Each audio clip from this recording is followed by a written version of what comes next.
Hi friends, mirror of English की class में आपका स्वागत है। चलिए आज हम लोग जानते हैं हैज़ टू और हैव टू का प्रयोग। हैज़ टू और हैव टू का मतलब होता है ना है, नी है, ने है, और इसका मतलब होता है पढ़ता है, पढ़ती है, पढ़ते हैं। ठीक है, इसका चलिए रूल देख लेते हैं। रूल इसका है सब्जेक्ट प्लस हैव टू या has two plus verb one. इसमें अच्छी बात है कि वर्ब का पहला ही रूप लग रहा है। ठीक है, चलिए एग्जाम्पल देख लेते हैं। एग्जाम्पल है मुझे जाना है या मुझे जाना पड़ता है। ठीक है, मुझे जाना है या मुझे जाना पड़ता है, तो कैसे बनेगा? I have to go. क्या होगा? I have to go. अगर नेगेटिव बनाना हो तो कैसे बनेगा? अगर मान लेते हैं इसमें नहीं हो तो कैसे बनाएंगे?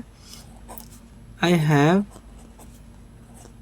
हैव नोट, तीसरे नंबर पे ही नोट लगेगा। I have not to go. ठीक है, समझ गए होंगे। चलिए नेक्स्ट देख लेते हैं। हैड टू का मतलब था, हैड टू का मतलब है ना था, नी थी, ने थे, पढ़ता था, पढ़ती थे, पढ़ते थे, या पढ़ा, पढ़ी, पढ़े। मतलब ये हैज टू और हैव टू का पास्ट रूप है ना, हैड। चलिए देख लेते हैं, इसका रूल देखते हैं। रूल क्या है? Subject plus had two plus verb one.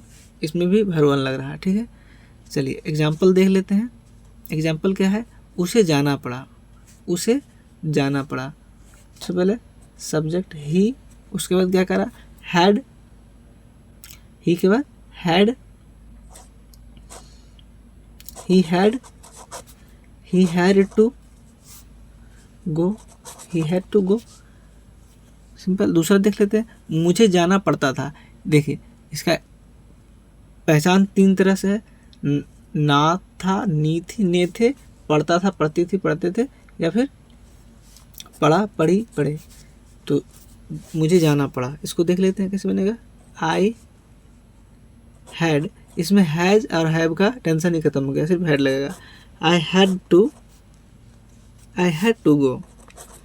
ठीक है, तीसरा एग्जांपल देख लेते हैं। मुझे जाना था। देखिए इसमें क्या है ना, पढ़ा था, पढ़ता था, या ना था। ठीक है, तीनों रहेगा तो क्या लगेगा? हैड टू लगेगा। मुझे जाना था तो कैसे बनेगा? I had to go. ठीक है, देख लिए। अब देख लेते हैं, प्रेजेंट देख लिए, पास्ट देख लिए, फ्यूचर देख लेते हैं हैज़ और हैव के रूप में। ठीक है, देख लेते हैं अगला। नेक्स्ट विल हैव टू, इसका क्या होगा हिंदी? ना होगा, नी होगी, ने होंगे, या पढ़ेगा, पढ़ेगी, पढ़ेंगे।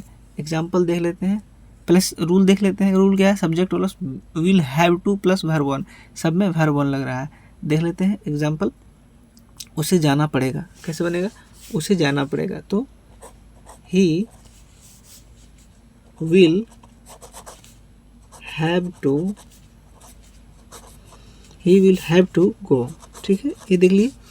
दूसरा देख लेते हैं, मुझे खेलना होगा या पड़ेगा, दोनों एक ही बात है। ठीक है, तो कैसे बनेगा?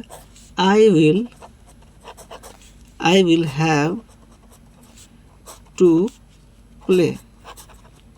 I will have to play. यहाँ तक देख लिया, कोई दिक्कत नहीं। हैज़ का तो एक भी एग्जाम्पल नहीं दिया। अगर मान लेते हैं हैज़ का एग्जाम्पल शुरू वाला में होता कि यहाँ है मुझे जाना है, अगर शुरू में होता उससे जाना है तो क्या लगता? ही हैज़ का प्रयोग होता। ठीक है, जहाँ ये तो आप लोग सीख ही गए होंगे। इस इट और नेम के साथ हैज़ लगता है, आई वी यू दे के साथ हैव लगता है। चलिए यहाँ तक सीख गए। अगर वीडियो अच्छा लगा तो वीडियो को लाइक करें, शेयर करें, सब्सक्राइब करें। वीडियो देखने के लिए थैंक यू।